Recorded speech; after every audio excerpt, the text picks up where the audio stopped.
겠습니다. 사도행전 4장 1절부터 12절 말씀 함께 봉독하시겠습니다. 네, 함께 봉독하시겠습니다. 사도들이 백성에게 말할 때에 제사장들과 성전 맡은 자와 사두개인들이 이르러 예수 안에 죽은 자의 부활이 있다고 백성을 가르치고 전함을 싫어하여 그들을 잡음에 날이 이미 저물었으므로 이틀날까지 가두었으나 말씀을 들은 사람 중에 믿는 자가 많으니 남자의 수가 약 5천이나 되었더라. 이틀날 관리들과 장로들과 서기관들이 예루살렘에 모였는데 대제사장 안나스와 가야바와 요한과 알렉산더와 및 대제사장의 문중이 다 참여하여 사도들을 가운데 세우고 묻되 너희가 무슨 권세와 누구의 이름으로 이 일을 행하였느냐. 이에 베드로가 성령이 충만하여 이르되 백성의 관리들과 장로들아, 만일 병자에게 행한 착한 일에 대하여 이 사람이 어떻게 구원을 받았느냐고 오늘 우리에게 질문한다면 너희와 모든 이스라엘 백성들은 알라. 너희가 십자가에 못 박고 하나님이 죽은 자 가운데서 살리신 나사렛 예수 그리스도의 이름으로 이 사람이 건강하게 되어 너희 앞에 섰느니라. 이 예수는 너희 건축자들의 버린 돌로서 집 모퉁이의 머릿돌이 되었느니라. 다른 이로서는 구원을 받을 수 없나니 천하 사람 중에 구원을 받을 만한 다른 이름을 우리에게 주신 일이 없음이라 하였더라. 아멘. 아멘. 하나님, 오늘도 이 말씀의 도구를 사용하실 수 있길 소망합니다. 성령께서 한 분 한 분에게 세밀하게 말씀하시는 시간 될 수 있기를 소망합니다. 주님, 성령님, 주님께 맡겨드립니다. 예수님 이름으로 기도합니다. 아멘. 아멘. 오늘 1절은 이렇게 시작합니다.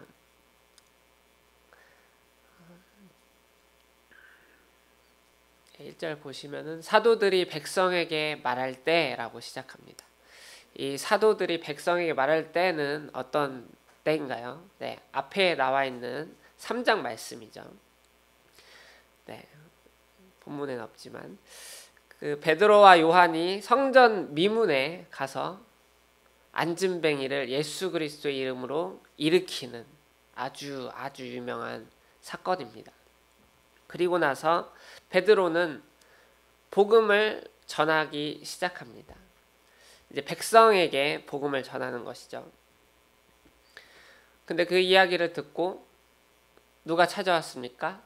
우리 종교 지도자분들이 찾아왔습니다. 네.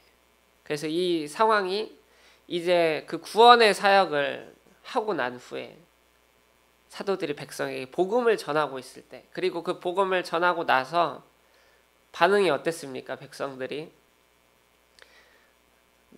5천 명이나 믿게, 남자만 5천 명이죠. 남자만 5천 명이나 믿게 되는 정말 놀라운 일들이 일어난 것이죠. 그 상황 속에서 이 영적인 지도자들, 종교 지도자들 분들께서 이제 오신 겁니다. 그래서 이 성전 미문에서 일어난 안진뱅이를 일으킨 그 사건은 이 베드로가 두 번의 설교, 두 번의 복음을 이제 나눌 수 있는 좋은 주님 기회가 되었습니다. 그래서 첫 번째 이 복음은 백성들에게 전해졌고 1절처럼, 그리고 이제 오늘 말씀은 이 두 번째 이 종교 지도자들에게 베드로가 복음을 전하는 내용입니다. 근데 이 두 그룹에게 동일한 복음을 전했습니다. 같은 사건을 보고 동일하게 부활하신 예수께서 이 안진뱅이를 일으키셨다. 그 예수를 믿는 믿음이 그 사람을 일어나게 했다라고 선포하는 그 복음이 백성들에게는 아까 말씀드린 것처럼 놀랍다. 실제로 그 장소에 있었으면 저도 정말 너무 놀라워서 할렐루야 아멘 했을 것 같습니다. 네. 그런데 오늘 이 말씀 읽어보셨지만 다시 보시면 어떻습니까? 어떻게 반응했는지 너무 잘 아십니다. 네. 예수님에게 이 종교 지도자들이 반응했던 것들을 또 생각해 보시면은 이들이 어떻게 반응했을지 우리가 느낄 수 있습니다. 이게 어려운 것이죠. 저희가 느꼈을 때는 이게 참 놀라운 일인데 가서 하나님께서 어떻게 이런 일을 행하셨는가 막 박수치면서 할렐루야 해야 될 일인데 싫어했다고 나옵니다. 이 일어난 일에 대해서 이 안증뱅이라는 그 한 사람의 인생이 전환되고 놀랍게 변화되고 구원받은 것 자체를 바라보지를 못하고 이 일이 누구에게서 왔냐? 너 누구의 권세로 이 일을 하냐? 라고 물어보고 있는 것입니다. 오늘 제가 이 말씀을 본문을 묵상하면서 주님께서 주셨다고 생각하는 이 지점이 바로 여기 있는 것 같습니다. 왜 반응이 달랐을까? 이 똑같은 사건과 이 놀라운 복음을 전하는 이 두 번의 순간 가운데 첫 번째 백성들은 감사하며 찬양하며 할렐루야 믿음으로 나아갔는데 왜 두 번째 이분들은 이 참 종교 지도자들, 백성들의 영적으로 이끌어야 될 지도자분들은 왜 반응하지 못했을까? 이것에 대해서 주님이 계속 묵상을 하게 하셨습니다. 그 누구나 마음속에 저희가 그 돌을 하나가 아니고 작은 게 여러 개실 수도 있고 큰 거 하나 있고 또 작은 게 같이 있을 수도 있고 마음속에 누구에게나 돌들이 있는 것 같습니다. 저희 사람의 몸도 그냥 가만히 두면은 점점 굳어지잖아요. 그래서 저 같은 경우도 제가 이제 그 근육이 좀 이렇게 불균형이 있습니다.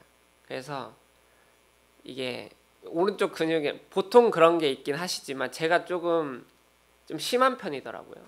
그래서 오른쪽 근육의 크기와 왼쪽 근육의 크기가 다르고 오른쪽으로는 잘 쓸 수 있는 것을 왼쪽으로는 잘 쓰지 못하고 근데 이것들이 몸을 사용하는 데 있어서 불편하게 만들면서 동시에 아프게 만들더라고요.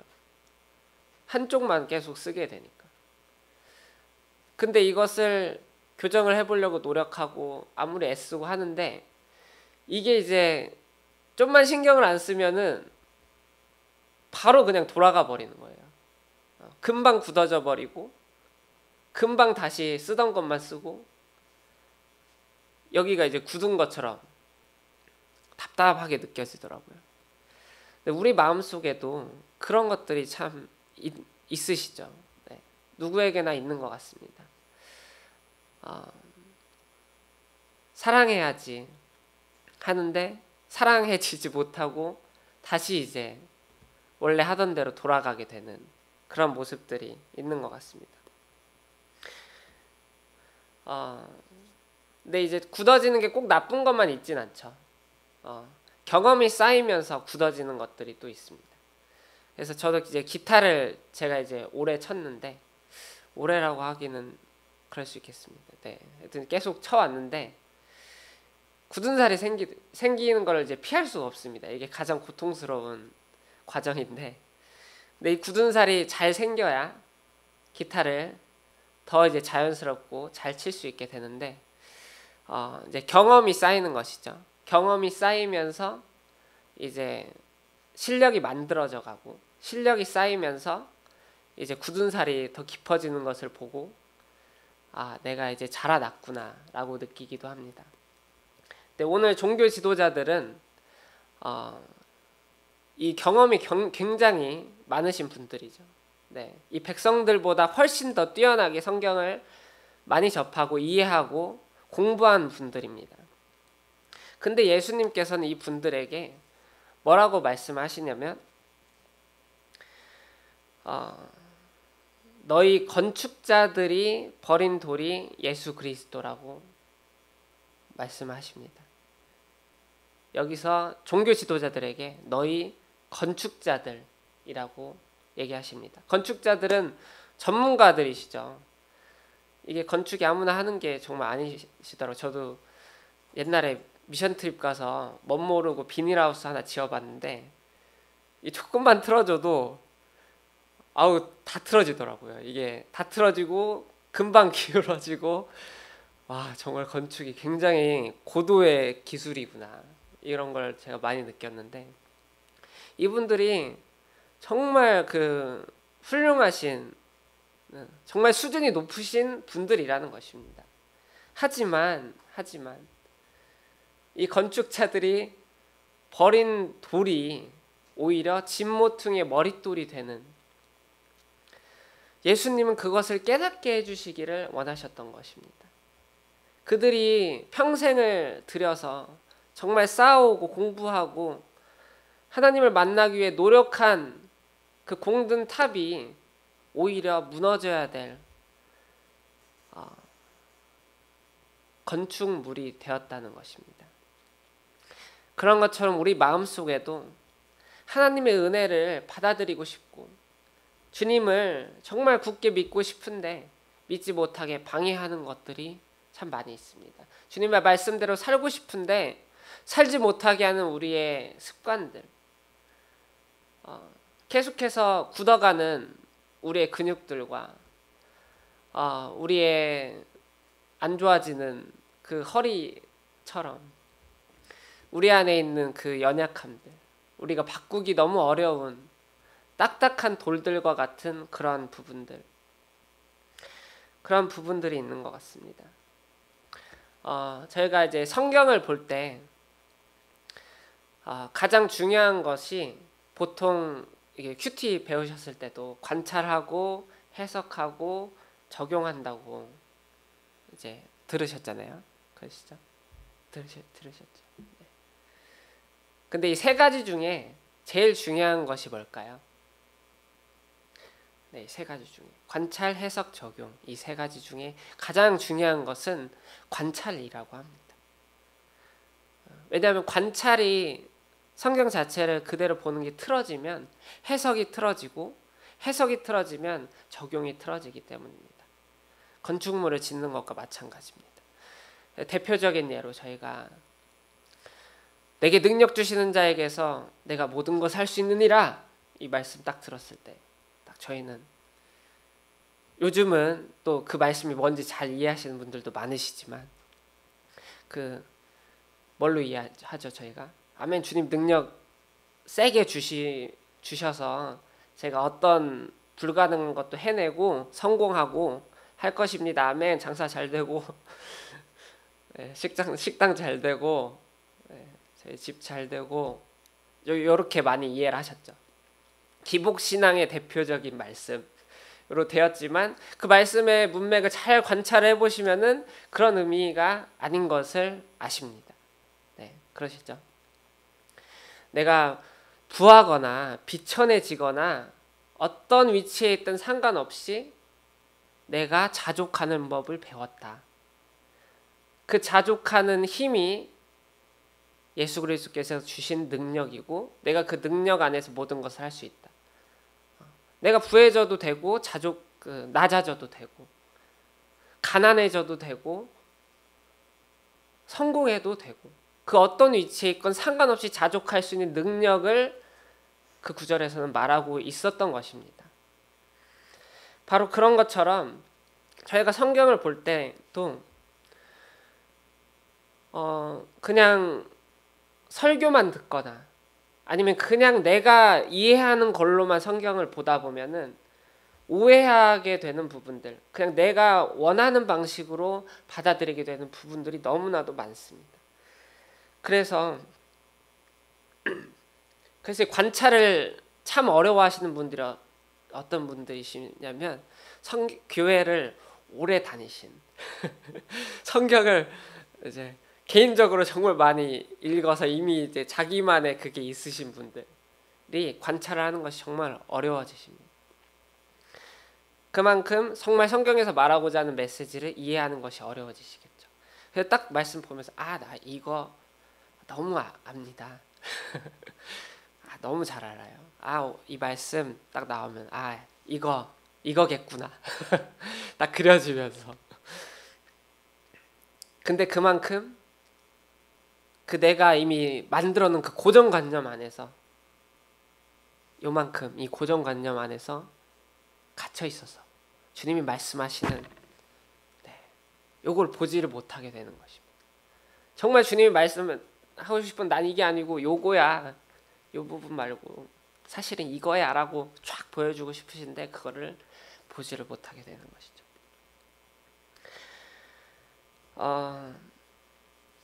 제가 오늘 말씀 준비하면서 주님께 구했습니다. 주님, 저희가 그럼 어떤 돌이 있습니까? 참 저희가 고정관념 안에 살아가는 갇혀있는 존재인데 주님 특별히 어떤 말씀하고 싶으십니까? 했을 때 우리의 사고방식에 대해서 하나 말씀해 주시고 싶으신 게 있다고 느꼈습니다. 구원은 전인격적인 것이라고 합니다. 그래서 미래에 받는 천국뿐만 아니라 이 현재 안에서 하나님은 우리를 구원하시고 싶은 그 영역들이 있으십니다. 그 중에 하나가 바로 우리의 사고방식입니다. 너희는 마음을 새롭게 함으로 변화를 받아 하나님의 선하시고 기뻐하시고 그 원하시는 뜻이 무엇인지를 분별하라고 하시는데 그 뜻을 분별하고 우리의 마음을 변화시키는 것 자체가 하나님 원하시는 구원이라는 것입니다. 그래서 오늘 이것을 나누고 함께 저희가 기도했으면 좋겠습니다. 그것은 이것입니다. 보상심리에 대한 것입니다. 이 보상심리는 율법적인 사고방식을 가진 사람들이 가지고 있는 심리입니다. 사고 패턴입니다. 내가 한 것에 집중하는 것, 내가 한 만큼 보상받고 싶은 심리, 내가 해줬기 때문에 얻었으면 하는 것들, 내가 해줬기 때문에 반응해줘야지 라고 생각하는 것이 보상심리입니다. 그리고 그 근거는 내가 행한 것에 있습니다. 내가 잘한 것. 못한 거 가지고 저희가 보상을 바라진 않죠. 네, 내가 잘한 것에 근거를 두고 있는데 이것이 율법적인 사고 방식의 대표적인 그 사고 패턴입니다. 근데 저희가 참 많이 가지고 있죠. 그런 마음들. 안 가지려고 해도 생길 때가 많습니다. 저도 그럴 때가 많습니다. 아내에게 그럴 때가 많습니다. 근데 이제 거기에서 주님께서 율법적인 사고방식에서 복음적인 사고방식은 이미 받은 거죠. 내가 이미 너무 받은 거예요. 너무 과분하게 받아서 해줘야 돼요. 해줄 수밖에 없고 해주고 나서도 어떻게 반응해도 아쉬울 게 없는 거죠. 왜냐면 내가 이미 받은 것 때문에 행동했기 때문에, 내가 이미 너무 받은 그 사랑 때문에, 그 은혜 때문에 이미 충분히 받았기 때문에 행동하는 것 자체가 결과로 끝나버리는 것입니다. 예수 그리스도 천하의 구원을 받을 만한 다른 이름이 없는 이유가 바로 여기에 있는 것 같습니다. 누구도 채워줄 수 없는 그 사랑이 우리 안에, 그 예수 그리스도의 사랑이 충만하게 임하게 되었을 때 우리는 보상 심리에서 극복할 수 있게 되는 것 같습니다. 계속해서 저에게 주시는 마음인 것 같습니다.